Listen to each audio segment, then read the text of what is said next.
Hello, movie nerds, and welcome back to Cinematic Sarcastic, podcast that talks all things movies and television.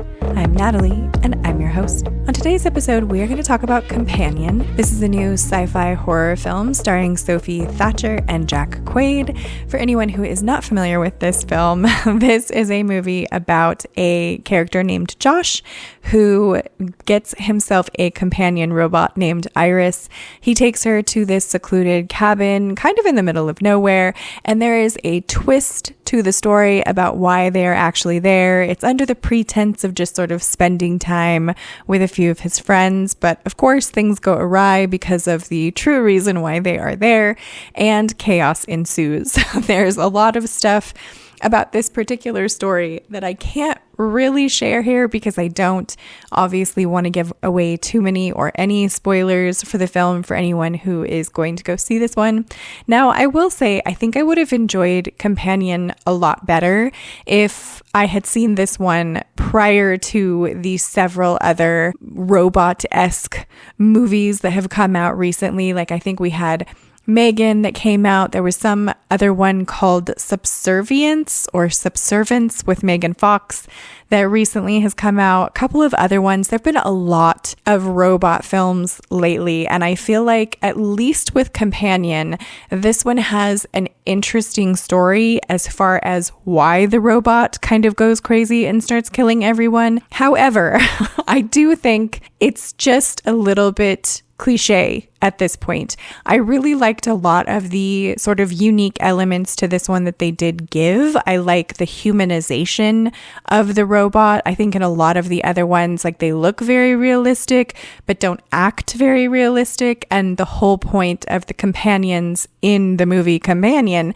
is that you're not really supposed to be able to tell the difference between them and a regular human being, right? They look and act exactly the same.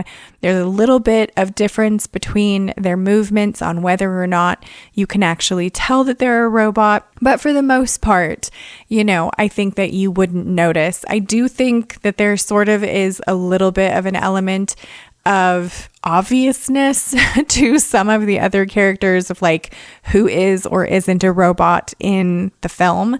And I will say the ending of this movie I thought was a bit subpar, and not in that it wasn't good. Like, I enjoyed this film. I don't know that this is one that I personally would watch again, but I can definitely see Companion being one of those sort of sci-fi horror films that gets a strong sort of cult following behind it, a bit like what happened with Megan, because I think even though Megan was like a decent movie, there are a lot of people who really, really enjoyed the style of that film.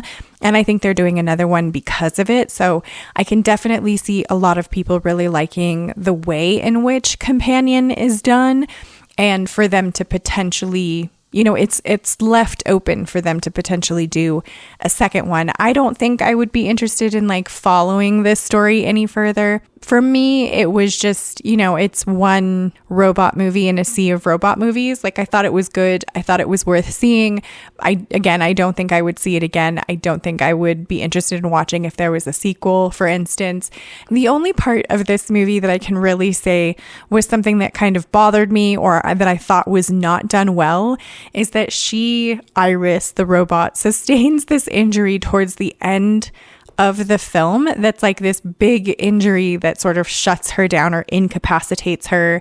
And then suddenly the injury is just not there anymore for like the last 15-20 minutes or so of this film. It just doesn't exist. It's like they show you this injury, which to me was a very big one that you would notice throughout the remainder of the movie, but you don't. It's like they kind of forgot the continuity of this particular injury, but they show you a lot of the other ones that she sustains throughout the movies. The one other big one in particular they show you for the remainder of the film. So I don't know exactly why they chose to kind of gloss over or forget about this other particular one that happens to her.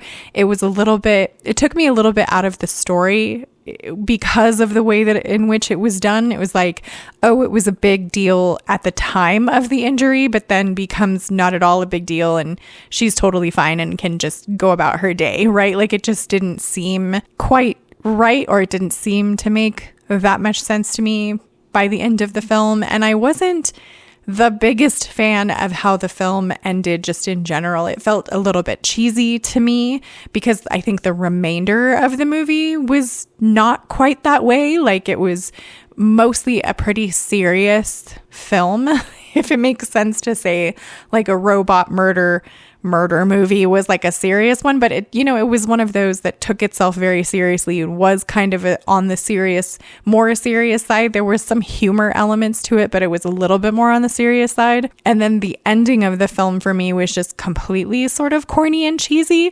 Again, doesn't ruin the movie for me by any stretch of the imagination, but it's just something that I wish that they had done maybe a little bit differently. I think I would have enjoyed it better if it had not quite been that corny. But overall, I enjoyed Companion. I think that Sophie Thatcher and Jack Quaid did great in this one. I definitely thought their performances were well done. I think that Sophie Thatcher in particular, the way in which she plays the character, and I had seen some sort of behind the scenes stuff of her that she can like cry on cue and cry out of just one or the other eye. And so that was very interesting to kind of watch that and to know that she can do that on her own without them having to like puff air into her eyeballs or anything like that. But overall, a good film. I would definitely see this one in the theaters if you're interested in it. But those are really my thoughts on Companion. I would love to know what you guys thought of this one if you have seen it.